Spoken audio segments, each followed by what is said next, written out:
What's going on, everybody? Tom here with Keto Lifestyle, and today we are covering a much asked question in the keto world, which is fasting. Now, I'm going to cover in this video why I choose to fast, how you fast, some of the benefits of fasting, and some of the misconceptions around it. So if that sounds interesting to you, go ahead and stick around. But let's start this off by saying that fasting is not for everybody. Some people just can't do it, some people don't want to do it, but at the end of the day, if it works for you, it works for you. I have no complaints if you're fasting, if you're not fasting, whatever works for you. So to start things off, I kind of want to start talking about why I fast. Personally, I fast about 20 hours a day. I usually finish eating around 10 p.m. and I fast until about 6 p.m. the next day. Now, why do I do this? I like volume meals. I like to eat a bunch of food in one sitting. And, you know, if you've been on keto long, you'll know that hunger kind of isn't really a thing on keto until you get really hungry. Like, it's not like, you know, when you're eating carbs where you get hungry every few hours or so. On keto, I can go that 20 hours and I might feel hungry like the last hour of it. And then I'm going to sit down and eat, you know, almost 2,000 calories in one sitting, and I'm going to feel very full, and that's just the way I like to do it. Some people aren't that crazy. Some people fast for 16 hours and they have 2 meals.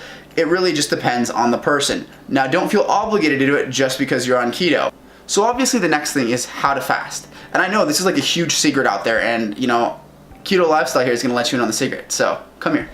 Come a little closer. A little closer. Stop eating. I know, it's crazy, right? That's all you have to do to fast, is stop eating.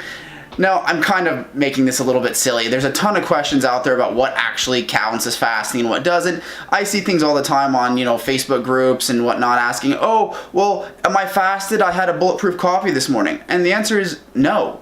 To be fasted, you really need to just not have any calories in your system. A bulletproof coffee is loaded with fats, and in ketosis, fats are your fuel source. So you are literally giving your body exactly what it needs to be fueled, which obviously breaks your fast.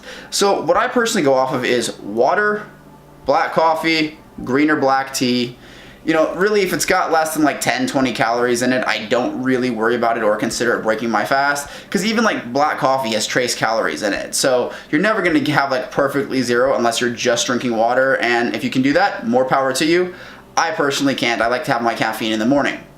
Some other thing to be cautious of would be supplements that you take in the morning. Things like fish oil, that's got a lot of fat in it. That's gonna break your fast. Things like certain multivitamins will have, you know, a substantial amount of carbs in them because they're pressed together with maltodextrin. You want to avoid those things. So really, you're looking to have as minimal calories in your system as possible for the extended period of your fast. Now, most people choose to end their fasting between 12 and 16 hours. Again, I'm a little on the nut side doing 20 hours a day. And I will make another video in the future about prolonged fasting. This video I want to focus a little bit more on intermittent fasting. Although, as some of you may know, I have done a 96-hour fast in the past, and I do believe prolonged fasting is something that everybody should try at some point with your doctor's approval, because I'm not a doctor and can't give medical advice, yada, yada, yada.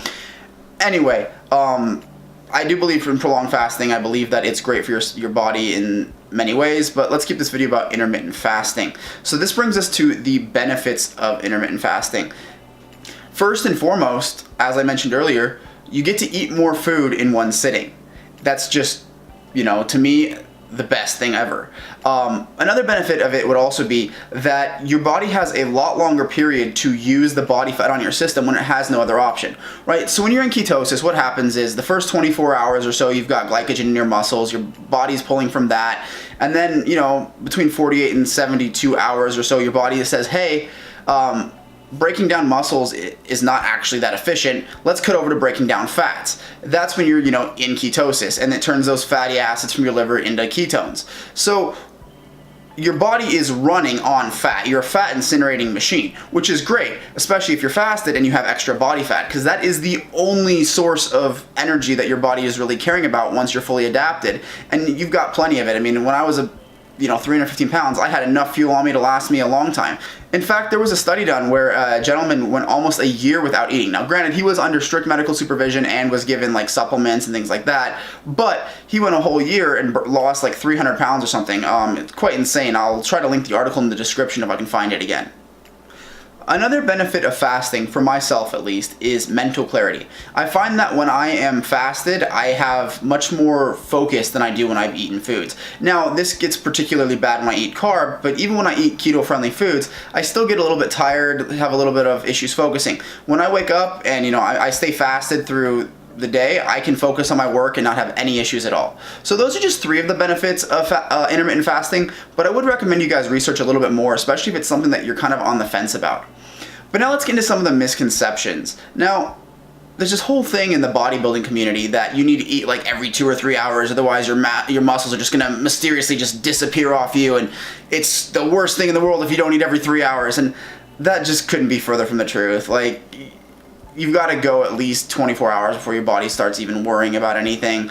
Just because you're hungry doesn't actually mean that you need food right now. It's just your body's used to being fed in those cycles.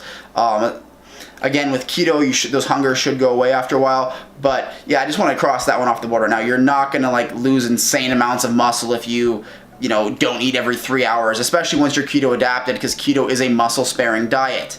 Another misconception about intermittent fasting is it's going to destroy your metabolism.